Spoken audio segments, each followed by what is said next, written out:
हाँ जी बच्चों। तो बच्चों, जैसे कि हमने पहले वाले वीडियो में पढ़ा कि 26 जनवरी 1950 को हमारा जो संविधान था वो लागू हुआ, जिसे आज हम गणतंत्र दिवस के रूप में मनाते हैं। ठीक है। अब क्वेश्चन ये आता है हमारे दिमाग में कि हमारा संविधान ऊपर, जैसे मैंने बताया यहाँ पर ऊपर लिखा है कि दिसंबर 1946 से नवंबर 1949 तक बन गया था, है ना। तो फिर लागू जनवरी में क्यों करा? 1950 में, मतलब 26 जनवरी को लागू क्यों करा? इसलिए लागू करा क्योंकि पहले जब स्वतंत्रता की लड़ाई लड़ी जा रही थी तो यह माना गया था, यह बात डिसाइड की गई थी कि 26 जनवरी को हम अपने देश का स्वतंत्रता दिवस मनाएंगे, क्योंकि उस दिन उन्होंने पूर्ण स्वराज की, अंग्रेज़ों से पूरी आज़ादी मांगी थी। ठीक है। इसीलिए 26 जनवरी के दिन का अपना महत्व था। और लेकिन हमारा देश आज़ाद हुआ 15 अगस्त 1947 को, तो आज़ादी वाला दिन स्वतंत्रता दिवस तो वो हो गया। तो 26 जनवरी का महत्व कम ना हो 26 जनवरी के दिन ही, क्योंकि हमने अंग्रेज़ों से पूरी आज़ादी का प्रस्ताव रखा था, इसी वजह से उस दिन की महत्वता को बनाए रखने के लिए संविधान का जो लागू होना था वो हमारा 26 जनवरी को किया गया था। ठीक है। ये क्वेश्चन भी आ जाता है कि संविधान 26 जनवरी 1950 को ही लागू क्यों किया गया, तो इसका आंसर ये बनेगा।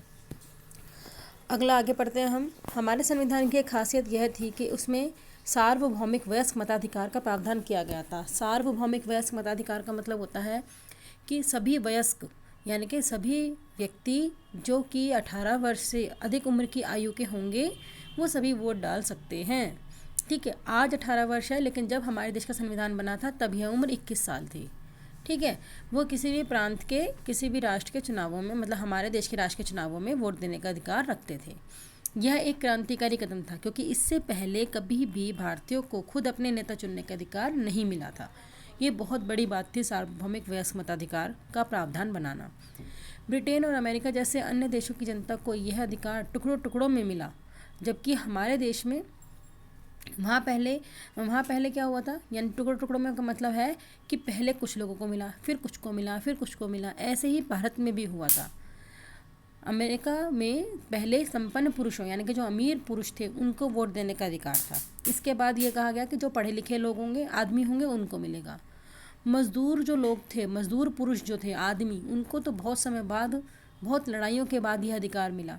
और महिलाओं को सबसे अंत में, बहुत लंबी लड़ाई के बाद, यानी कि पहले अमीर आदमी, फिर पढ़े लिखे आदमी, फिर मज़दूर आदमी, और सबसे लास्ट में महिलाओं को वोट देने का अधिकार मिला अमेरिका और दूसरे देशों में, अमेरिका, अफ्रीका वगैरह देशों में, ब्रिटेन में बाद में मिला। और ये ऐसा ही सेम भारत में भी हुआ। इसके विपरीत भारत में आज़ादी के कुछ ही समय बाद ये फैसला ले लिया गया था कि देश के सभी स्त्री पुरुषों को यह अधिकार दिया जाएगा, भले ही वे अमीर हों या गरीब, पढ़े लिखे हों या अनपढ़ हों। लेकिन उसमें भी, मतलब कि ये हालांकि कुछ समय बाद ले लिया गया था, लेकिन शुरुआत में ऐसा ही था कि आदमी ही वोट दे सकते थे। संविधान की दूसरी विशेषता यह थी कि उसमें तमाम जातियों, धर्मों और किसी भी तरह की पृष्ठभूमि से संबंध रखने वाले सभी नागरिकों को कानून की नज़र में समान माना गया। ये हमारे देश की विशेषताएं चल रही हैं, हमारे देश के कानून की विशेषताएं। पहली विशेषता क्या है कि चाहे स्त्री है चाहे पुरुष है, सभी को वोट देने का अधिकार था, सार्वभौमिक वयस्क मताधिकार के अंतर्गत। दूसरा क्या आया कि संविधान में जाति, धर्म, अलग अलग जाति, अलग अलग धर्मों के लोग समान थे। भारत के कुछ लोग चाहते थे कि भारत की राजनीतिक व्यवस्था हिंदू आदर्शों पर आधारित हो, भारत को एक हिंदू देश घोषित किया जाए। अब अपनी बात के समर्थन में उन्होंने पाकिस्तान का उदाहरण दिया, जिसका गठन ही एक खास समुदाय मुसलमानों के हितों की रक्षा के लिए किया गया था। परंतु भारतीय प्रधानमंत्री जवाहरलाल नेहरू का स्पष्ट मत था कि भारत हिंदू पाकिस्तान नहीं बन सकता और ना ही बनना चाहिए। कहने का मतलब, पाकिस्तान में जिस तरह मुस्लिमों की वजह से पाकिस्तान बना, कुछ मुस्लिम लोगों के जिद की वजह से पाकिस्तान बना, तो कुछ चाहते थे कि हिंदुस्तान में सिर्फ हिंदू ही रहें, पाकिस्तान ना रहें, वो मुसलमान ना रहें, सिर्फ हिंदू लोग रहने चाहिए। तो ऐसे में जो प्रधानमंत्री थे जवाहरलाल नेहरू, उन्होंने मना कर दिया कि जो हिंदुस्तान है वो सभी लोगों का है, चाहे वो किसी भी जाति धर्म के हैं, तो हम हिंदुस्तान को दूसरा पाकिस्तान नहीं बनने देंगे। ठीक है। मुसलमानों के अलावा भारत में सिख, ईसाइयों की भी बड़ी संख्या थी। इसके अलावा पारसी, जैन और अन्य धर्म के लोग भी थे। नए संविधान में इन सभी समुदायों के लोगों को वही अधिकार दिए गए जो दूसरे हिंदुओं को दिए गए थे, चाहे सरकारी या निजी क्षेत्र की नौकरियों का सवाल हो या कानून से संबंधित कोई मामला, सभी लोगों को समान अवसर दिए गए थे, चाहे वो हिंदू हैं चाहे वो हिंदू नहीं हैं। संविधान की तीसरी विशेषता, संविधान की तीसरी विशेषता यह थी कि इसमें समाज के निर्धन और सबसे वंचित तबकों के लिए विशेष सुविधाओं की व्यवस्था की गई थी। कहने का मतलब आरक्षण दिया गया था। जो बहुत गरीब हैं, जो बहुत ही ज़्यादा निचली जाति के हैं, जिनको छुआछूत का चलन था पहले जैसे, तो जिनको बहुत ही नीचे समझा जाता था, उन लोगों को सरकार ने ऊंचा उठाने के लिए उनके लिए आरक्षण दिया, ताकि उन लोगों के साथ कोई भी भेदभाव ना कर सके। भारत के सम्मान को कलंकित करने वाली छुआछूत के चलन को ख़त्म कर दिया गया। अब तक हिंदुओं के मंदिरों में केवल ऊंची जाति के लोग ही जाते थे, लेकिन अब उन्हें सभी लोगों के लिए खोल दिया गया। जिन्हें अब तक अछूत माना जाता था, अब वे भी मंदिरों में जा सकते थे। एक लंबी बहस के बाद संविधान सभा ने यह भी तय किया कि विधायिका की कुछ सीटें और सरकारी नौकरियों का कुछ हिस्सा निचली जाति के सदस्यों के लिए आरक्षित किया जाए। यानी कि जो छोटी जाति के लोग होते हैं, जिनसे लोग बात करना तक पसंद नहीं करते, उनको सरकारी नौकरी कैसे मिलेगी? वो तो पेपरों में बैठ ही नहीं पाएंगे। तो ऐसे में उन्होंने कहा कि जितनी भी नौकरियां निकलेंगी, उनका कुछ हिस्सा, उनका कुछ परसेंटेज निचली जाति के लोगों के लिए ही रखा जाएगा। उन्हीं लोगों से उनको मतलब उस परसेंटेज में वही लोग काम करेंगे और कोई काम नहीं करेगा। कुछ लोगों की दलील थी कि अछूत, जिन्हें उस समय हरिजन कहा जाता था, उम्मीदवारों के पास इतने अंक या शैक्षणिक योग्यता नहीं होती कि वे भारतीय प्रशासनिक सेवा जैसी प्रतिष्ठित नौकरियों में जा सके। परंतु जैसा कि संविधान के सदस्य H.J. खांडेकर ने कहा था, हरिजनों की अक्षमताओं के लिए ऊंची जातियां जिम्मेदार हैं। यानी कि अगर नीची जातियां कुछ नहीं कर पाई, उनके मार्क्स कम आते हैं या वो अपनी प्रतिभा को नहीं दिखा पाए, तो उसके लिए जिम्मेदार ऊंची जातियां हैं। इसीलिए उनको उनके परसेंटेज में भी, जैसे मान लो उनके मार्क्स कम होते थे, उन मार्क्स कम के बाद भी उन्हें जॉब मिल जाती थी। ये आरक्षण था। ठीक है। अपने सुविधा संपन्न सहकर्मियों को संबोधित करते हुए खांडेकर ने कहा था, हमें हजारों साल तक दबाकर रखा गया है। आप लोगों ने हमें अपनी सेवाओं में लगाए रखा और हमें इस कदर दबाया है कि अब न केवल हमारे मस्तिष्क और शरीर, बल्कि हमारा हृदय भी काम नहीं करता और ना ही हम आगे बढ़ पाने में सक्षम हैं। यानी कि खांडेकर ने जो हरिजन थे, जो नीची जाति के लोग थे, उनके लिए बोला कि तुम लोगों ने हमें इस तरह नौकर बना के रखा, इनकी नीची जाति के लोगों को नौकर बना के रखा कि ना तो उनका शरीर काम करता है, ना दिमाग, और अब तो उनका दिल भी यही मानता है कि वो कुछ नहीं कर सकते। इस वजह से हम आगे नहीं बढ़ पाए। ठीक है। अब भूतपूर्व अछूतों के साथ साथ आदिवासियों या अनुसूचित जनजातियों को भी विधायिका और नौकरियों में आरक्षण दिया गया। अनुसूचित जातियों की तरह इन भारतीयों को भी वंचित रखा गया था और उनके साथ भेदभाव किया जाता था। अनुसूचित जातियाँ, जनजातियाँ जो होती हैं, वो निचले दर्जे की ही होती हैं। आदिवासी आधुनिक स्वास्थ्य सुविधाओं और शिक्षा से वंचित थे। आदिवासी जंगलों में रहते थे, उन्हें वैसे ही कुछ नहीं पता होता था कि क्या हो रहा है, क्या नहीं हो रहा।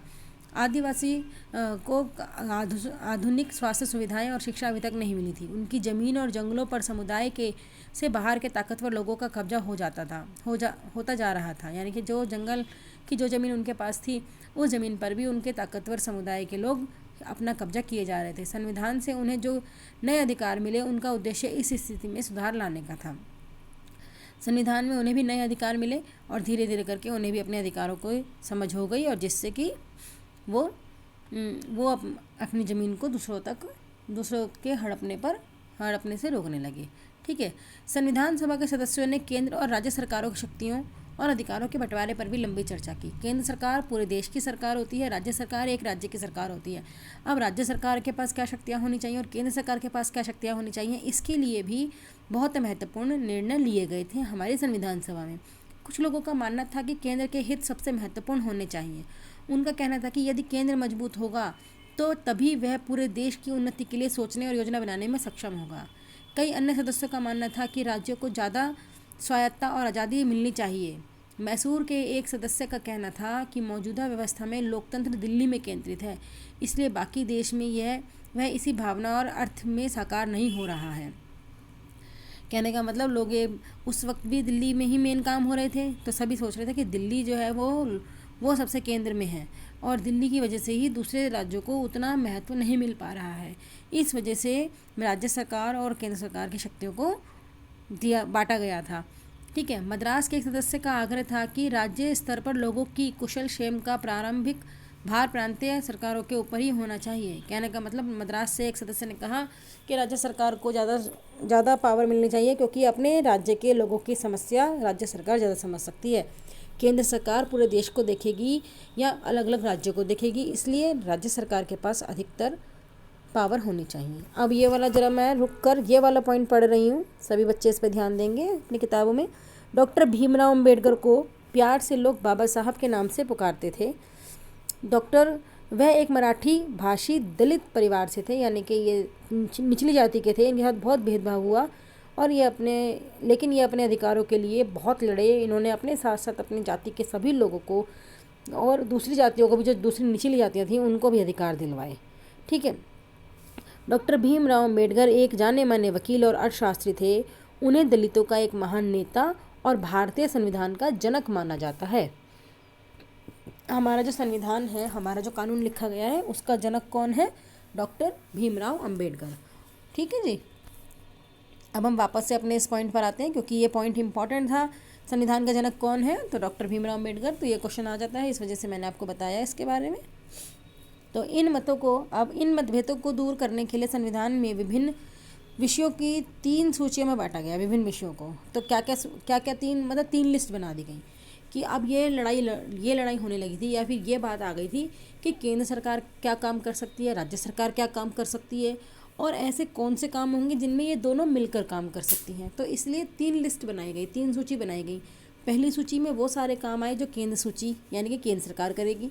दूसरी राज्य सूची, जो कि राज्य सरकार काम करेगी जिन चीज़ों में राज्य सरकार अपना हस्तक्षेप कर सकती है। और तीसरा था संवर्ती सूची। संवर्ती सूची में मतलब दोनों बराबर मिलकर काम करेंगे। ठीक है। केंद्र सूची में कराधान, यानी कि टैक्स, रक्षा जैसे कि फौज होती है वो, विदेशी मामले को रखा गया।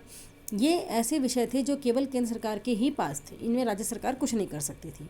राज्य सरकार की सूची में शिक्षा, स्वास्थ्य, ये ऐसे पॉइंट थे कि एक राज्य सरकार को पता है कि उसको किस तरह से अपने राज्य की शिक्षा को चलाना है, किस तरह से स्वास्थ्य सेवाओं को देना है। संवर्ती सूची में वन और कृषि ऐसे विषयों को रखा गया जिनके बारे में केंद्र और राज्य सरकार दोनों मिलकर फैसला ले सकते थे। संविधान सभा में भाषा के सवाल पर बड़ी तीखी बहस हुई। बहुत सारे लोगों का मानना था कि अंग्रेजों के साथ अंग्रेजी भाषा को भी विदा कर दिया जाना चाहिए। उनका कहना था कि अंग्रेजी की जगह हिंदी को अपनाया जाना चाहिए, परंतु जो लोग हिंदी नहीं बोलते थे उनकी राय अलग थी।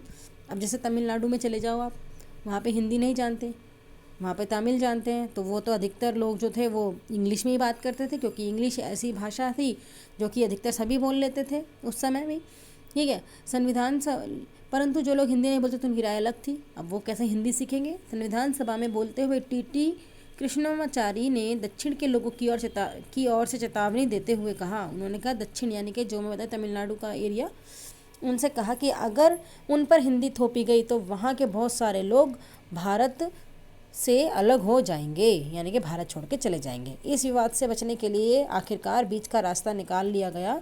संविधान निर्माताओं ने हिंदी को भारत की राजभाषा का दर्जा दिया गया, जबकि अदालतों, सेवाओं, विभिन्न राज्यों के बीच संचार आदि के लिए अंग्रेजी के इस्तेमाल का फैसला लिया गया। उन्होंने कहा कि हमारे देश की जो राजभाषा है वो तो हिंदी ही रहेगी, लेकिन हाँ, अपने देश में काम चलाने के लिए, अदालतों का काम चलाने के लिए, राज्यों के बीच आपस में बातचीत करने के लिए अगर इंग्लिश ज़्यादा यूज़फुल हो है तो इंग्लिश का इस्तेमाल किया जा सकता है।